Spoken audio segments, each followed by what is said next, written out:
Hello, everybody. You're listening to the Franchise Manual Podcast, episode number 1, brought to you by FranMan, Franchise Manuals, LLC. We're at www.franman.net, the home of the online manual by FranMan. The Franchise Manual is a behind-the-scenes look at all things franchise and the people that make it look easy. In this podcast series, we want to address topics that are specific to franchising with the members of the franchise community who are qualified to address those topics. This could be anything from social media to financing, operations, sales, you name it. Now, operating a franchise is not the same as running a small business. So if you're thinking about franchising your business, then you really need to listen to my guest today, Jerry Darnell. Now, why should you listen to Jerry? Well, for a couple of reasons. Jerry's the founder and CEO of Jerry Darnell and Associates, a franchise consulting company. And that's kind of what we're talking about today.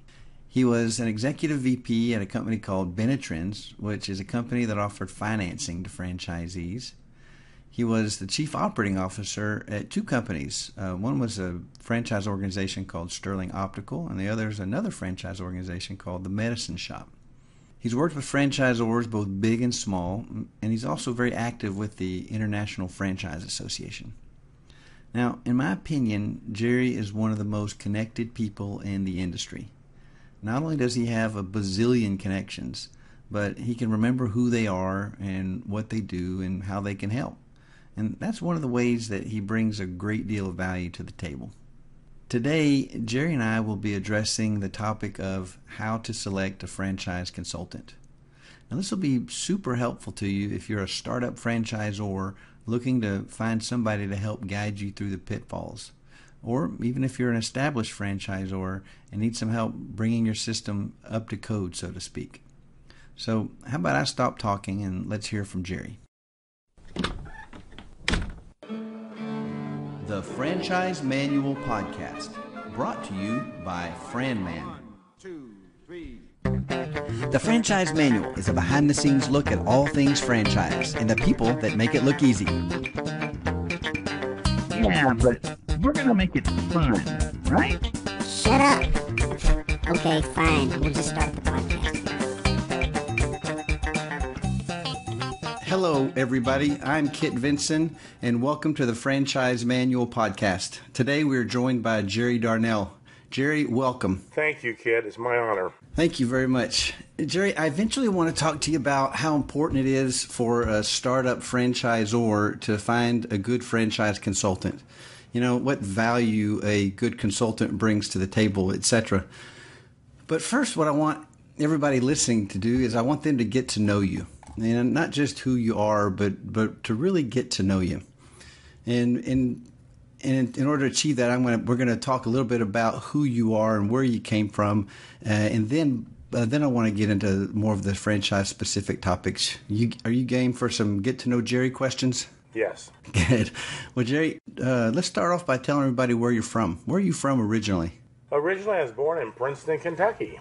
So you would still remain in Princeton, Kentucky, right? Well, that's where I wound up making a 360-degree back to. Yes. Well, tell me a little bit about starting off at 0 degrees before you get back to 360. So let's start off when you were growing up. You grew up in Princeton, Kentucky. I grew up in Princeton and got drafted into the service on February the 13th of Friday. I want to get into that later. But tell me a little bit about growing up in Princeton. What's the population there? When I was here, the population originally was about 4,000. 4,000 people, so everybody knew everybody. 7,500 now. So it's about almost doubled in growth. Yeah. So when you were growing up, everybody knew Jerry Darnell when you got in trouble, etc. And they still know me. I still get in trouble. What were your parents like? Were they pretty disciplinarian? Very strict. They were fair. They were very involved with the family.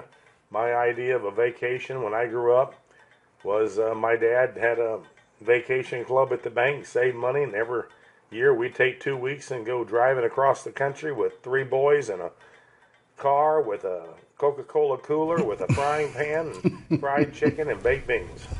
That is fantastic. So you guys camped on the way all throughout your vacations? Oh yeah, it was great. There was no interstates then. Right. And so what is the most memorable summer vacation you guys took? Oh, I could tell you a minute. I mean, I was in Disneyland, the Badlands, chased down Harry Truman's hat at the Truman Library over in Missouri, Mammoth Cave, San Diego, Disneyland before there was a Disney World, Sea World. I mean, I've been all over the country. I couldn't believe it.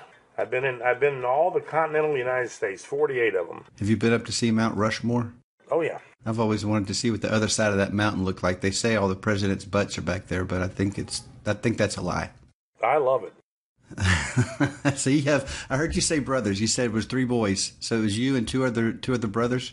At that time, yes. All right. And then when I graduated, I had a baby in the box. In the bread all right. box. So how many? So there are 4 total or 3 total? 4 of us total. All right. And so are you number 1, number 2, number 3? I'm the oldest. You're the oldest. And so were you pretty tough on your little brothers? No, I was always fair. I mean, I was held to probably during that time, me and my closest brother, which is 14 months difference, we were held to a higher standard. Right. And I think as the parents got older, they got a little more lenient. Okay. But not a lot. All right. Tell me about your first job. What was the first job you ever took? First job I had was during high school, or actually, first job was a paper route. And at 14 years old, working in a butcher store in an IGA market. Oh, really? So were you like chopping the meat, or were you just handing it to the customers? Tell me about that. I just sliced the bologna and the ham and cut up chickens and wrap it up. You don't see that much today, but everything's prepackaged. And I did that, and then when it wasn't busy, I packed groceries. I noticed that you still have all your fingers. So I did. I never lost any of them. I assume you never lost any appendages. No. Did you have, when you were growing up, do you remember having a mentor or a hero or somebody that you looked up to? Many of them. I was very blessed in a small town. One of my teachers, or actually 3 or 4 of my teachers, were very strong mentors in me. Mm-hmm. I probably was a little bit dyslexic or ADD back then when we didn't know what that meant. Right. I would get bored and sit there and look out the window, and all of a sudden I'd get all A's, and the next semester I'd get B's and C's and D's.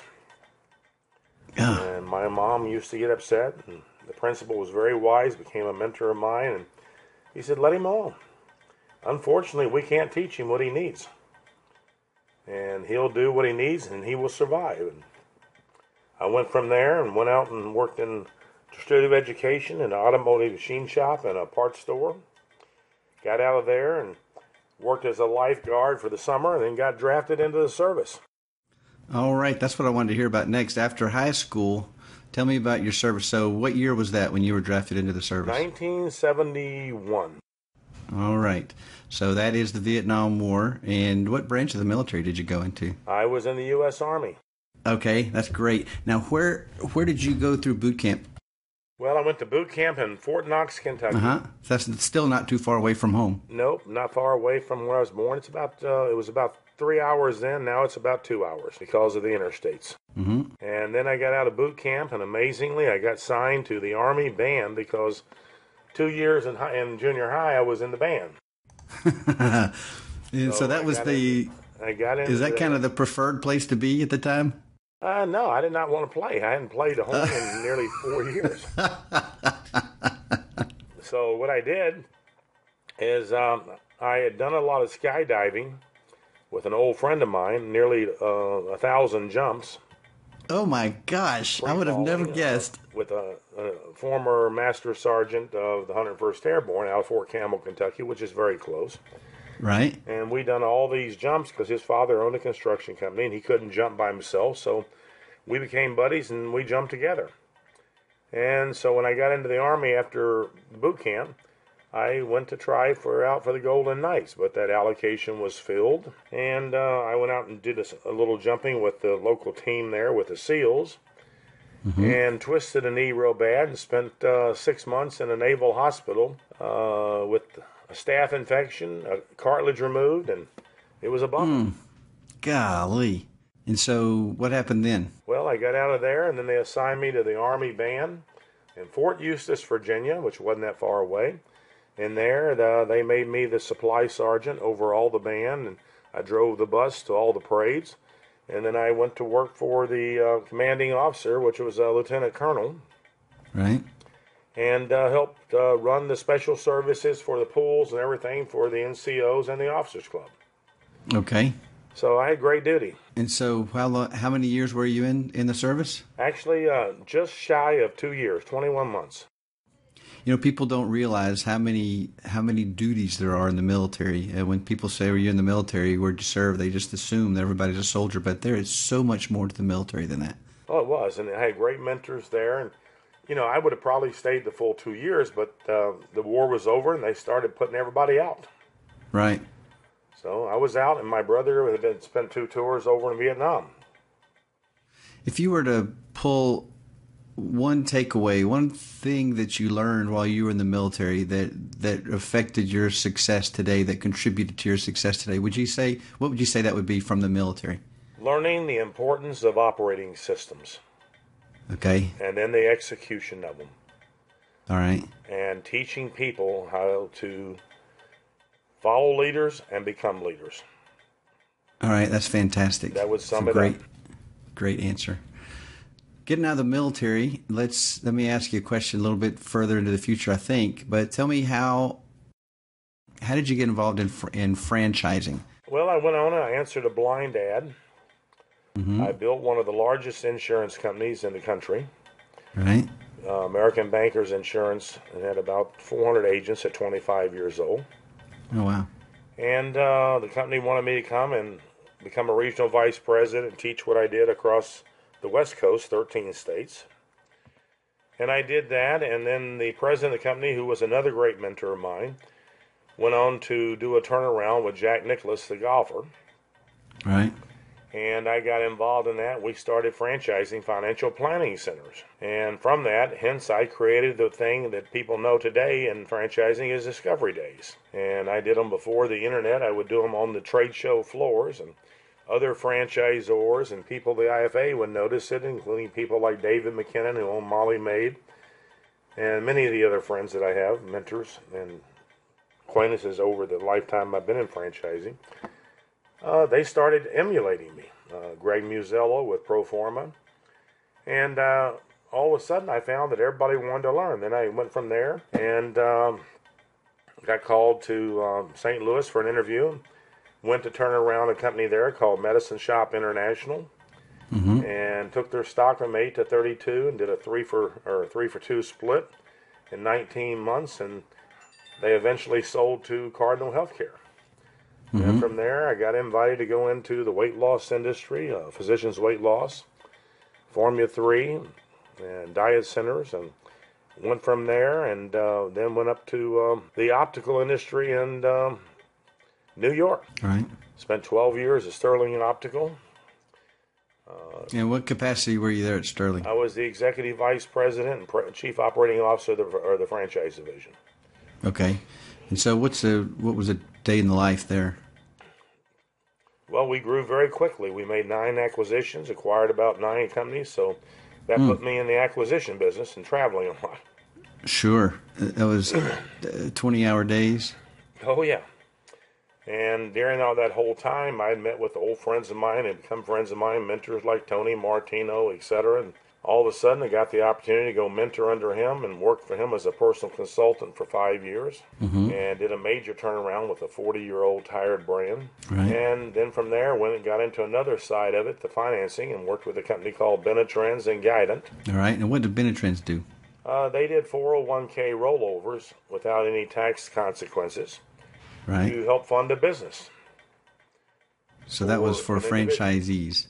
Franchisees, not franchisors. Correct. They would use it to pay to the franchisor, but it got them into business. Right. Now, would you partner up with franchisors to say, hey, let us be your financier of choice? We do both. We had our own website. They can apply online. And a lot of franchisors that wanted to use us, too, to help them do financing or joint financing with SBA. And so from there, from Benetrends, where'd you go next? I went to Guidant, which was a competitor. Uh-huh. Spent about a year there. I think when I met you, you were with Benetrends. It was at the San Antonio IFA convention. I think you were still sitting at the Benetrends table. Mm-hmm. Yeah, that was Bob Gappa. Right. Uh-huh. You are right. Came in.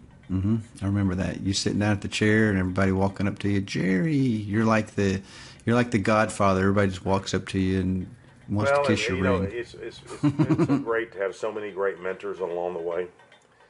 And my wife and I both like to mentor people coming into this business. And a couple of my friends said, Jerry, your next business venture, you should go out and, teach people what you've done all your life and your intellectual property and experience, and that's what I've done. Hence, that's why I work with great professionals, like attorneys, like people like you that know how to do manuals. Did a lot of work with Bob Gappa of Management 1000, which is a great, great company, who created the CFE program. Yep, I have a lot of respect for Bob Gappa. I consider him one of my mentors, too. Absolutely. And so from there... that's when you went to Jerry Darnell and Associates. Exactly. And so, how long have you been managing or owning Jerry Darnell and Associates? 4 years. All right. How did you get involved with horses? Well, first of all, I'm not involved with horses. My wife is. Okay. Secondly, she's a writer. She's very educated. She graduated at Schoolhouse or the Syracuse School of Journalism, Newhouse School. And she just finished a book up. Okay, so you are out there and you've got, I don't know how many contacts you have on Facebook and LinkedIn. About how many do you have on Facebook and LinkedIn individually? On Facebook, I've got probably over 7,000 that are hand-selected. Woo! And in LinkedIn, I have over 40,000. Over 40,000? And LinkedIn recognizes me worldwide, actually, is in the top 0.003% of the most viewed profiles. So I was in the social media when people didn't know what it was. I started, as soon as LinkedIn came out, I got involved. Didn't know a lot about it, but I started learning. Well, that's the darn truth. That's a lot of contacts. Now, did you set out to accumulate contacts and friends on Facebook, or did it just happen? How did you do it? Well, a lot of people that were in LinkedIn, all of a sudden in franchising, was using Facebook. So that almost forced me to go to Facebook, because in franchising, more people use Facebook than they do LinkedIn. Right. So I had to wind up using both. Now I'm doing Twitter and you name it. All right. But fortunately, I've got it to where most of it all links together. When I post one, it goes out everywhere. All right. Just for giggles, name some of the high-profile connections you have. Whether they be friends or connections in Fred LinkedIn. DeLuca, founded Subway. Oh, wow. David McKinnon, founded Molly Maid. Right. Owns Service Brands. Currently part owner of Puro Clean. Right. And Jack Nicholas. I was down with him and working with him on projects when his son lost one of their children in a drowning. So wow, we got that's very impressive. close to them. Jack was a man that always took time off wouldn't play golf if his kids were playing football. Wow, that's impressive. And that taught you a lot about the values. So, all those lessons I learned from great mentors, it set the basis of who you are and what you become. Right. What's a typical day in the life of Jerry Darnell? I'm an early riser. I'm up typically by 5 or 5:30, and that's my time. I don't do anything but go through and replan, look at my calendar that I've set up for in advance, re-go through it, see if I need to adjust any of it, have my hot tea, and then I start typically making calls, depending on which coast, where I'm at, about 7 in the morning, or shooting emails out, responding. And I try to, before I go to bed every night, every email or text I've got, I'll reply, whether it's just getting ready to check into the hotel, I'll talk to you tomorrow, and I don't go to bed till I've got back to that contact. Okay. So you're busy. You're busy from sunrise to sunset. If you saw my calendar, it's booked about anywhere between every 15 minutes to every half an hour. And 6 weeks out, too, on top of that. I'm usually 4 to 6 weeks out. One time I had to set an appointment with you, and you said, well, I wanted to show you the online manual demonstration. You go, okay, let's set an appointment. And it was 4.5 weeks out or something like that on a Saturday. Yeah, and I've got clients. I've got to be there for them. Sure, I understand. And you understand that, too, because you have clients. Absolutely. Now, Jerry, when you think of the word successful, who comes to mind? God, I could think of many. Well, just if you were to say, just like a Rorschach test, what's the first person that comes to mind when you think of successful? And success doesn't necessarily have to be financial success. Oh no, I would think of a person. I can think of actually guys like Bill Gates, Stephen Jobs, people that never even graduated. Everybody thought were geeks. Now geeks are very successful. I mean, look at the people that founded Facebook. Right. I mean, those people, we all laughed at them. We thought they were geeks in the beginning. And they may still be geeks, but they're very successful geeks. That's right. And I wished I knew what they know. Yep. So I'm playing catch up. Me too. All right, now let's get to the more topic-specific questions. Now that we all know a lot more about the person Jerry Darnell than we ever have before, I think throughout that discussion we've established without a doubt that you're a qualified consultant. So let's explore the topic of franchise consultants, but more specifically those consultants that serve new franchisors. There are a lot of them out there today. But what I want to do is I want to focus on that one element of a consultant's customer base, that new franchisor, because part of your customer base might be mature existing franchisors, and the other part might be new. And kind of the thrust of this podcast is to help educate a up and coming franchisor what to do, what to look for, et cetera, et cetera. So let's focus on those today. Because working with mature franchisors is a completely different animal. Let's talk about the word scale or scalable. For a new franchisor, what does that term mean and why is it important? But more specifically, I want to talk about a business being scalable. That term is thrown out a lot, and for a new franchisor, they may not understand what that means. To take a business from one location and be able to operate it the same when it has, is that right? When it has scalable 20... is being able to replicate that system for anybody to do it and make it so simple that you become an implementer and not an originator. Got it. And the originator will never be a successful franchisee or franchisor, typically. Maybe a franchisor. Because a franchisee wants to keep changing a proven system. And that becomes the death of them. Right. And to be a great franchisee, you got to put the blinders on and say, I'm going to follow what works. And I'm not going to reinvent it. I may recommend things I think may enhance it, improve it. And if the franchisor and the other franchisees agree, you'll see it brought into the system. McDonald's is a great example of that with the Big Mac, their breakfast. Nobody thought that was going to work. Right. So I was talking to Stan Friedman the other day about his program with the FRM, Major League FRM, the Major League Sports. Yeah.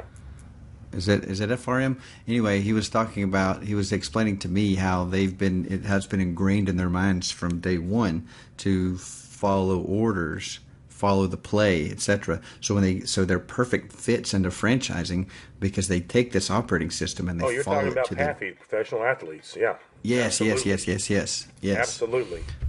And I find that to be super interesting. So it makes it easier to scale. So when we hear the word scale or scalable, we're talking about the ability to grow a system from one to many using the same operating system. Okay, so play along with me for a bit. Let's pretend that you've retired and an energetic, new, soon-to-be franchisor contacts you with this question. What should I look for in a franchise consultant? Now, what do you tell them and why do you tell them that? The same things I would put on anything. They look for someone who's proven, who's got great references, who has delivered significant results with multiple franchise systems. Okay. I mean, for example, I don't want an attorney that's only done 5 or 10 or 20 franchise documents. There's not enough experience, and the laws are so different, as you know, in every state. Right. And, every year those things have got to be modified. In the same way with the operations manual. The operations manual becomes the heart of the franchise agreement. Right. Now, how important, in your opinion, is actual experience in franchising for a franchise consultant? Huge. Okay. Most franchise consultants that I've met, most, not all, are guys that never held a job long, sold a few franchises, ran a few operations, and they don't have a job anymore. Mm-hmm. So now they become a consultant. Right. And if they worked for one of the bigger companies for a while, they would play off that name and they could have been let go, and it's just not known because a lot of companies just say, we're downsizing and we're going to give you a severance package. Right. So, I mean, it's a lot of smoke and mirrors still out there.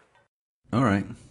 Now, is it fair to categorize consultants as either one-stop shop, big box consultants versus more specialty consultants, one-man or two 5-man shops? I don't think there's a specialize? consultant that can do a one-man stop.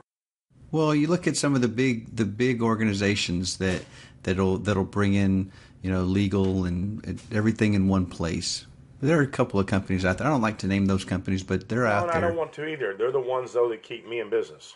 Because they screw them up so bad that the clients come to me and say, man, I've spent $250,000 and I still don't have anything. And now I'm told that the stuff I've got ain't worth its weight in gold. Right. And that kind of leads into my next question. If I had to litigate it, I could go to jail. I say, well, really? How'd that happen? And then again, I don't disparage the people they hired. Right. I'm just not going to do that. So that was my next question is there any benefit to selecting one over the other? It might be a one-stop shop over a more specialty consultant. I think somebody should find someone that's capable.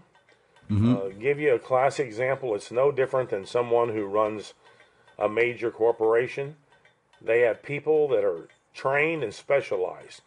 Probably the best analogy was Henry Ford when they all thought he was crazy and senile. Right. He said, you don't have a college education. He said, yeah, I don't need one. When I need to know what the financials say, I push the button and count it. When I needed to know about the marketing, I push the marketing button. And they all come running. Then I can make decisions as long as I've got the information. Right. And that's what's key today about a great leader and a great consultant. They don't feel that they have to do it all. Because they can't. Right. So let's talk about the different elements of franchising. That would be like concept evaluation, legal, manuals, lead generation, which would be kind of marketing, and lead tracking, which is IT. Oh yeah, real estate, franchisee training, social media. Build out, demographics, sizeographics, market so that's sizes, kind of like market research. Whether it's a regional concept or a national or international concept.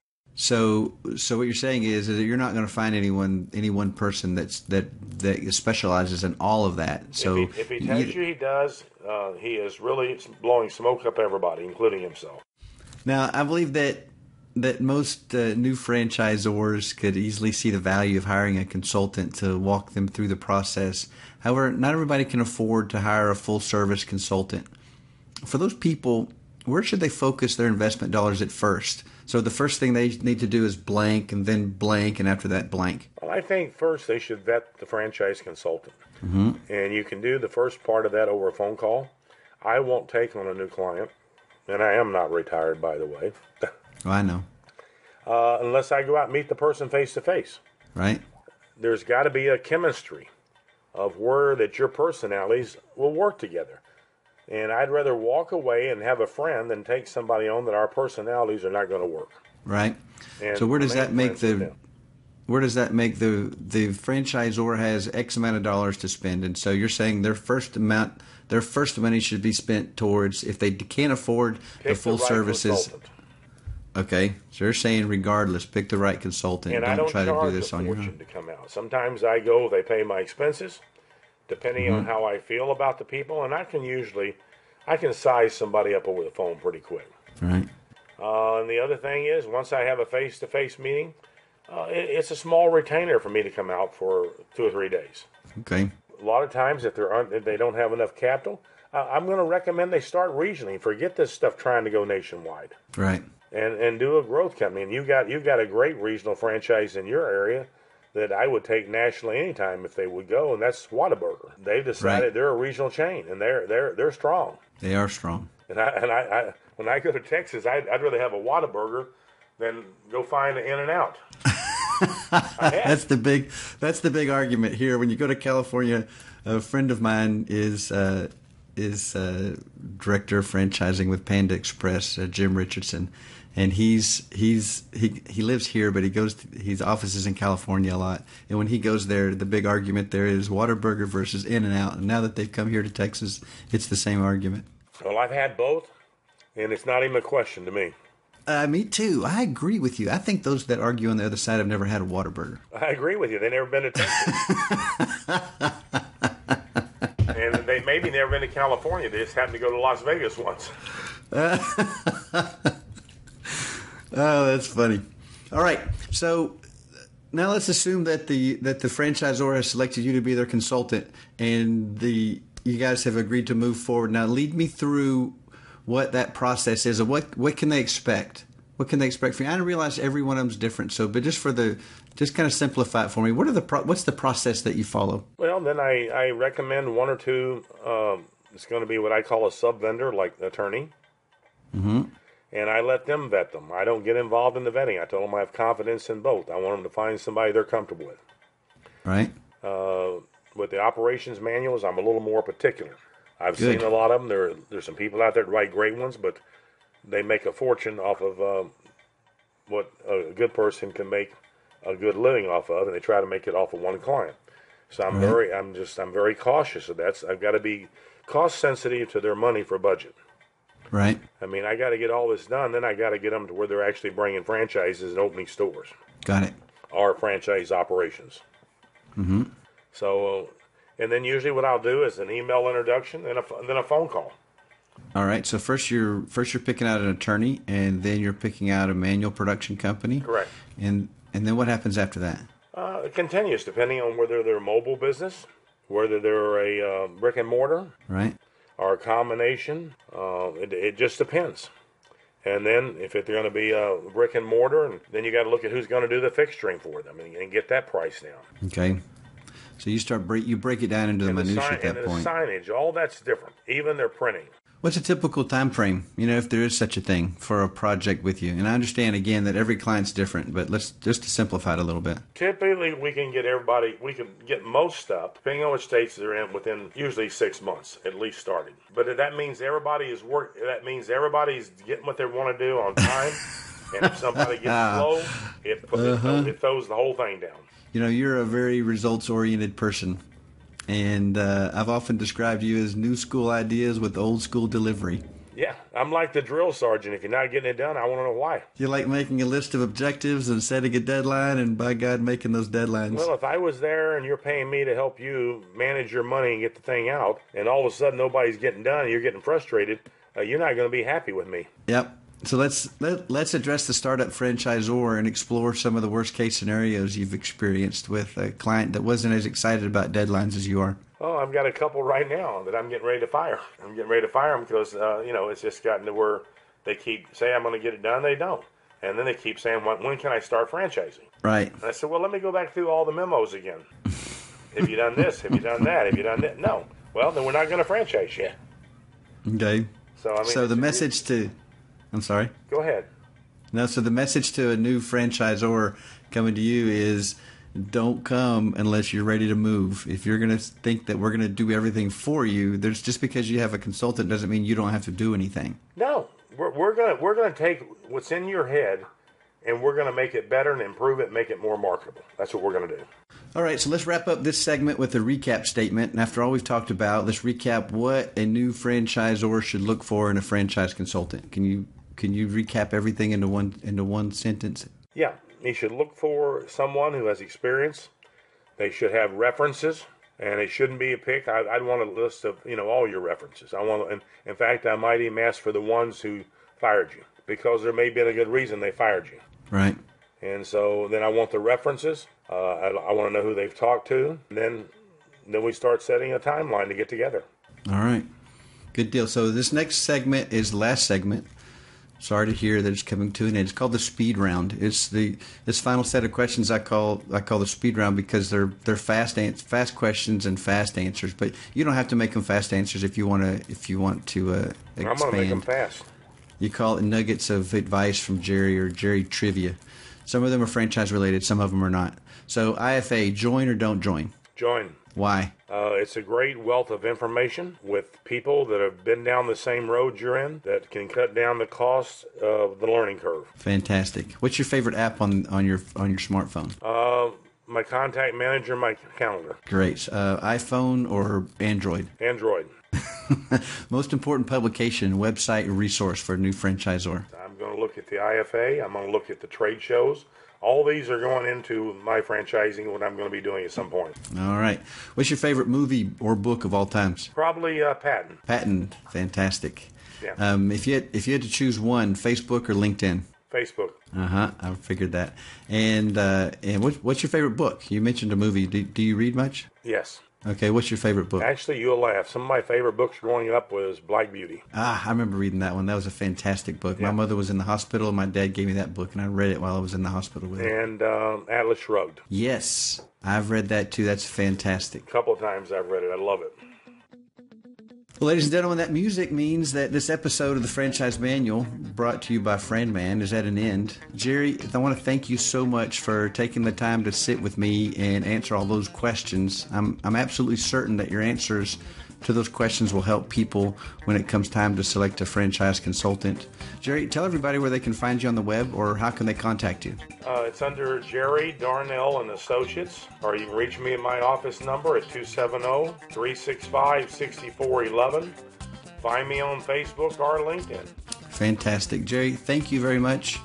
And ladies and gentlemen, remember the words from Longfellow: the heights of great men reached and kept were not obtained by sudden flight, but they, while their companions slept, were toiling upward in the night. Amen. Think about it and live by it. I'm Kit Vinson. Until next time. Goodbye, Jerry. Thank you, kid.